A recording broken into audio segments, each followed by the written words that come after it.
La búsqueda por saber cómo el murciélago consigue volar en la oscuridad resultó una excelente lección sobre el método científico y sobre las fortalezas y debilidades de los investigadores.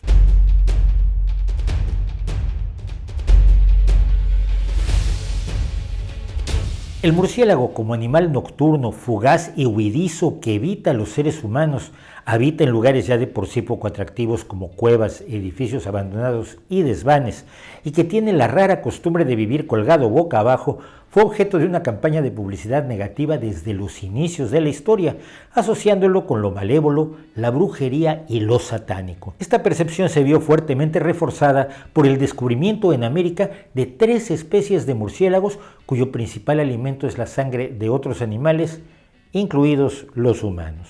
Bautizados rápidamente como murciélagos vampiro, ayudaron a promover la superstición y el desagrado por el murciélago en ciertas áreas, y esto aunque los antiguos chinos lo consideraban símbolo de buena suerte y larga vida, y los tenían en concepto aún más positivo los árabes, las culturas indígenas americanas e incluso los griegos. La gente no suele ver murciélagos, ni siquiera interactuar con ellos, pese a que son una cuarta parte de todos los mamíferos del mundo en términos de especies.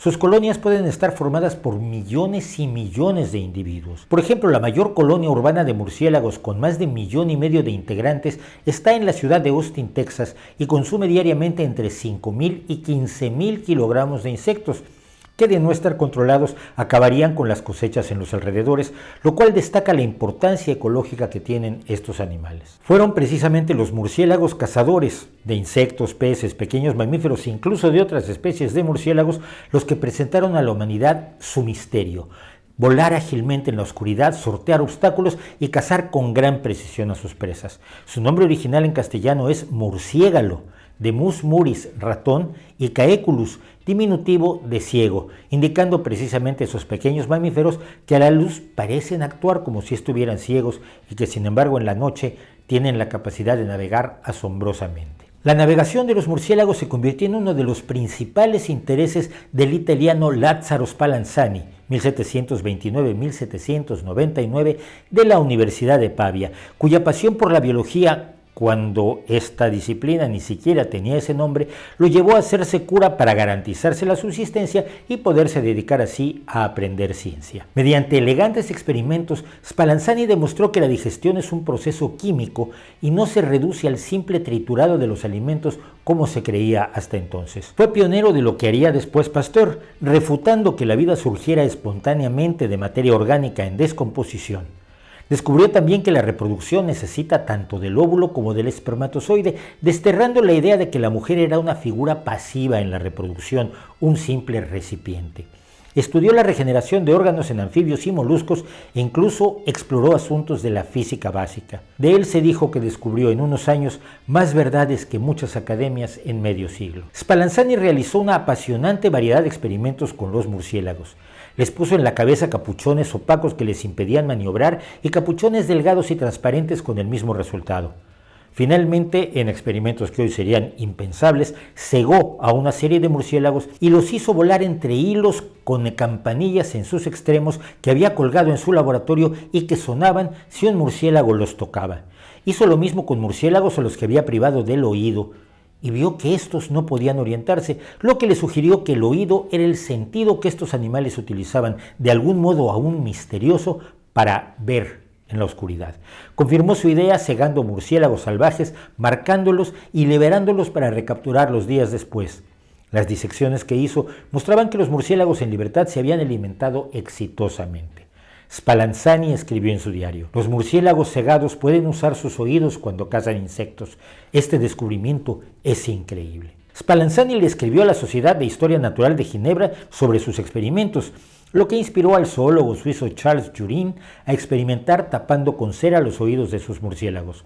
Con los oídos tapados, el murciélago era torpe y chocaba con los objetos, pero al destaparse los oídos volvía a ser un acróbata de la oscuridad. Intercambiaron correspondencia. Spallanzani replicó los experimentos de Jurin y concluyeron que el oído era el responsable de la maravillosa capacidad de orientación de los murciélagos. Sin embargo, no podían explicar cuál era el mecanismo que estaba actuando. Lo más cerca que estuvo el genio de Spallanzani fue pensar que el murciélago escuchaba el eco de su batir de alas. El famoso paleobiólogo francés Georges Cuvier, por lo demás una admirable mente científica, declaró sin embargo que los experimentos de Spallanzani y Jurin eran incorrectos, cuando lo que le molestaba era que los consideraba crueles.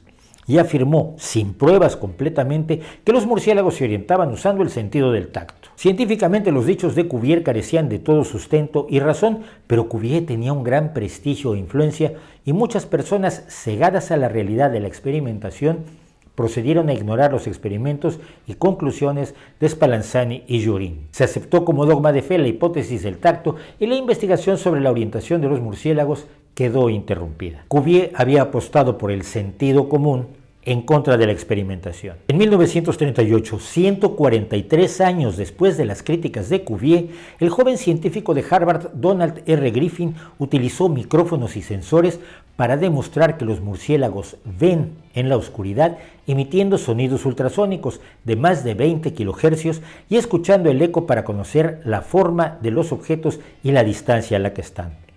Después de una serie de experimentos, consideró demostrado que la ecolocalización era la forma de ver de los murciélagos, una tecnología que por esos tiempos empezó a utilizarse además en la forma del sonar y el radar.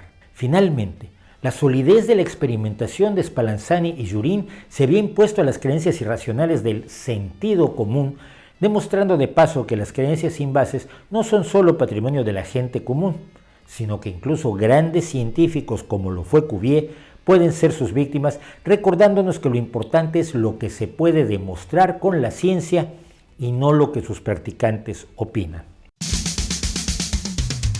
Los murciélagos forman el orden de los quirópteros, que significa los que vuelan con las manos, y hay especies de ellos en prácticamente todo el planeta, con excepción de las zonas más frías del Polo Norte. Los primeros fósiles de murciélagos encontrados datan de 52 millones de años y en la actualidad se han descrito más de 1000 especies distintas, de las que el 70% comen insectos y gracias a ellos probablemente nosotros podemos comer todo lo demás.